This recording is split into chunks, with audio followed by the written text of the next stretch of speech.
महानगरपालिका निवडणुकीतील युतीबाबत सध्या आता अनिश्चितता कायम आहे, कारण नगरपालिका आणि नगराध्यक्ष पदाचे निकाल जाहीर झाल्यानंतरच युतीचा अंतिम निर्णय होण्याचे संकेत मिळत आहेत। दरम्यान अनेक ठिकाणी आता स्वबळावर निवडणूक लढवावी अशी जोरदार मागणी त्यांचे कार्यकर्तेच करतायत आणि अशी मागणी पुढे येते।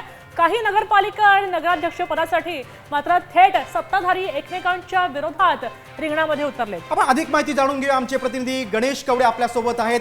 गणेश, सगळ्यांचं लक्ष मुंबईकडे, सगळ्यांना मुंबई जिंकायची आहे, मात्र युतीबाबत सध्या अनिश्चितता कायम आहे। काय घडतंय महायुतीमध्ये?